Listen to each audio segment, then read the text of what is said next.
Bismillah ar-Rahman ar-Rahim. Welcome back. Last time we have saw the implementation methods of different implementation methods of multiplexer, and we have discussed in the video that will be shared in the description that how a multiplexer works. Now we will move forward and use all these methods to implement DEMUX. So let us see how a DEMUX works. Remember that a DEMUX will always have a single input and multiple outputs. And these outputs will be in a sequence of 2 power n. So for 2 power n outputs, we will have n number of selection lines. Uh, the the work of selection lines is same as it was for multiplexer, and it will select which output has to be shown for the particular input. Let's run this simulation and see if we give a high in the input. So for what sequence of selection lines we will get the first gate activated for its output. So it for 0 0 it will give the gate 1 its output. For 0 1 it will activate the gate 2. For 1 0 it will activate the third gate, and for 1 1 it will activate the fourth gate. So this is how DEMUX works. For further explanation, we will upload a video in which we will discuss in detail about the DEMUX and its working. Now let us come to the coding and use for our first method in QUARTUS to implement this gate.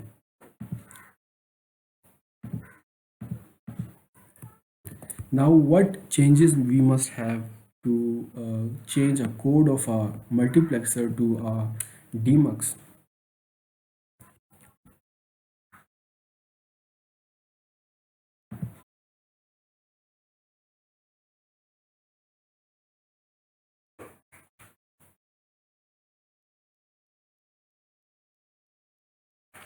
So we are back with the completed compilation of our code for DEMUX.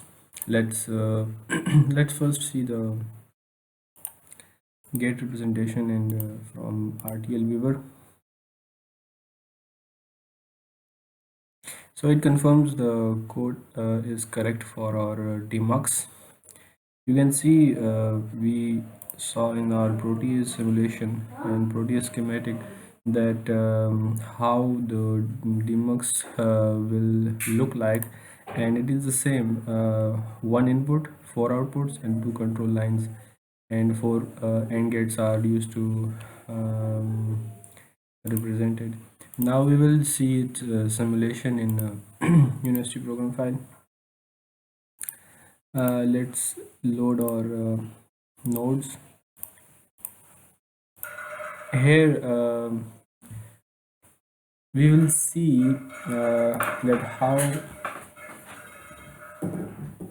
we will give our input to confirm our simulation. In Proteus we have given 0 0 on control lines and high on the input. So high will be always in the input, but the control lines will decide which one of these four will be high and all others will be low. So if if we give control line 0 0, then we predict that it will give the output 1 as high. So let the simulation complete.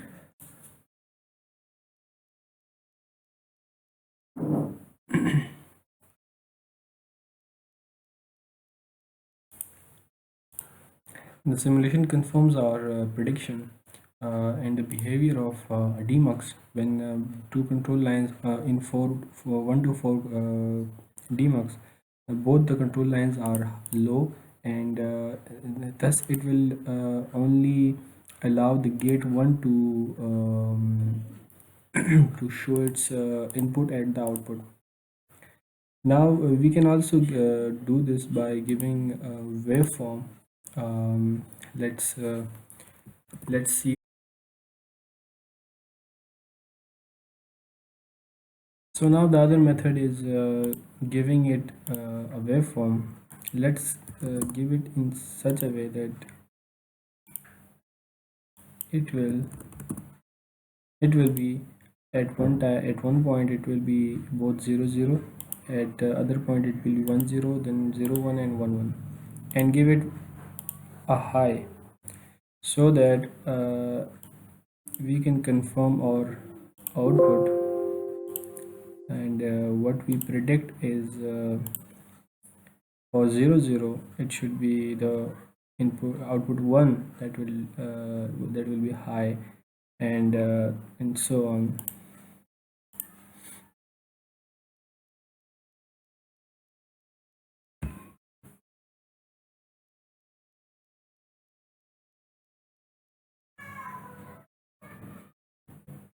So at first when both are 0, then we see that output 1 is high. At other point when when it is 1 0, then third gate is high. So let's see, if it is 1 0, then third gate is high, and if it is 0 0 again, if it is 0 1, let us give it 0 1, then the second gate is high, and if it is 1 1, then the fourth gate is high. So we have confirmed our result of DEMUX, that how it will simulate and work as it is expected to do. That's it for now. So upon successful compilation of the code, we will now confirm our code by seeing whether it implements the required gate of 1 to 4 DEMUX. Here from RTU lever we will confirm. So one input, 4 outputs, 2 selection lines, and this circuit. So we can say that we have successfully shown the input. Now let us simulate it and see whether it confirms our input and output sequence. So we know that if we give 0 0 in the control lines, then the high input will be displayed in the first gate output.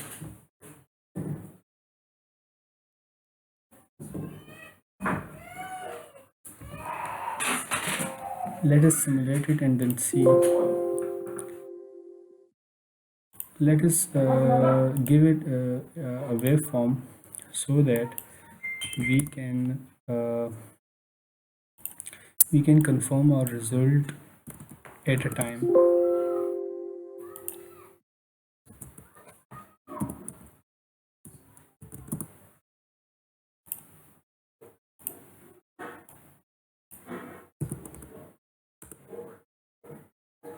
Let us run the simulation. We gave this waveform so that at first this gives a 0 0 in the selection line, then 1 0, then 0 1, and then 1 1. So let us see.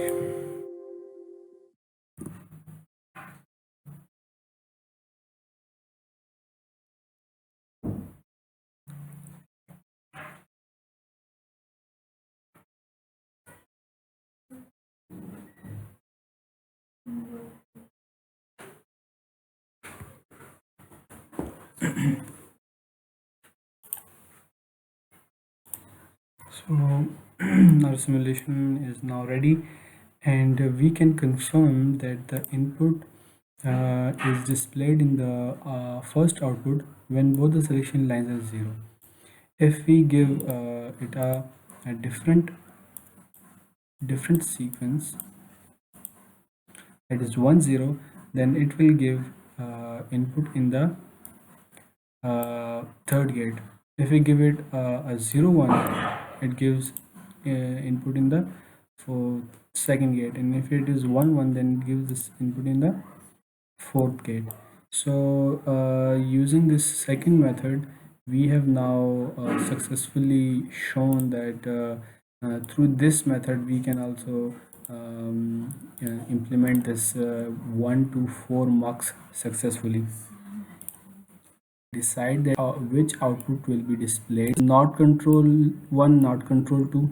This is same as 0 0, this is same as 1 0, this is same as 0 1, this is same for as 1 1. Let's make it 3 and this one 2, because previously we given 0 1 for output 2. So let's see that whether it confirms um, our gate implementation or not in RTO viewer.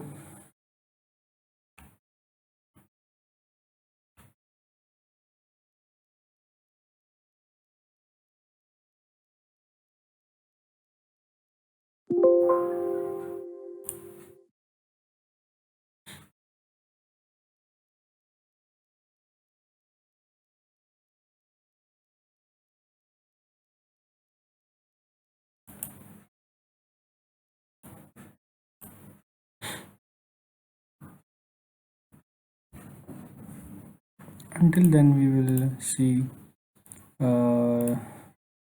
our simulation, our waveform simulation from waveform window.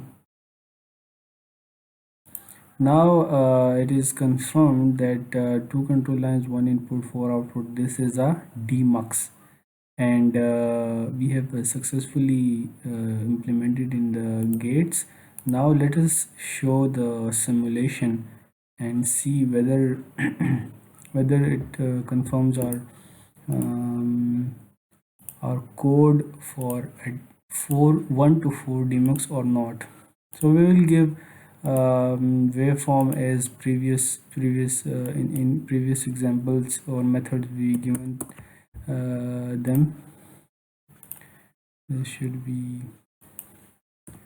a bit more so that we can have access to 0 0, 1 0, 0 1 and 1 1. Let us give it a high. So after simulation we can see whether it confirms it or not.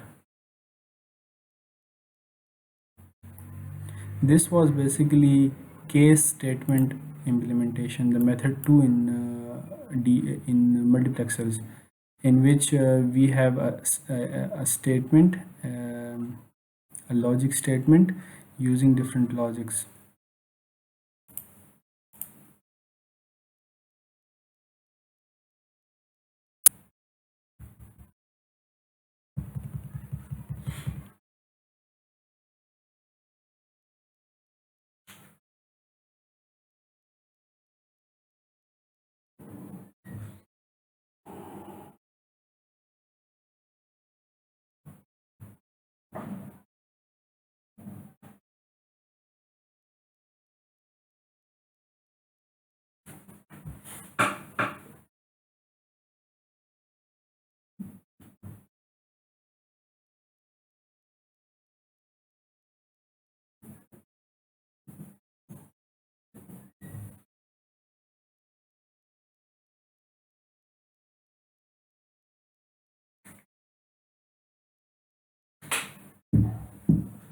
You can see that for 0 0 we are given output 1, for 1 0 it should be output 3, for 0 1 it should be output 2, and for 1 1 it should be output 4. So we have successfully confirmed our DEMUX concept in simulation, in gates and in codes. This is all for now. We have discussed in this video the demultiplexer concept, and we used three methods that we discussed in the previous video. Three methods that through which we will implement, we have implemented the DEMUX multiplexer using Verilog HDL, and the software is QUARTUS. So that's it for now. Thank you very much. Allah Hafiz.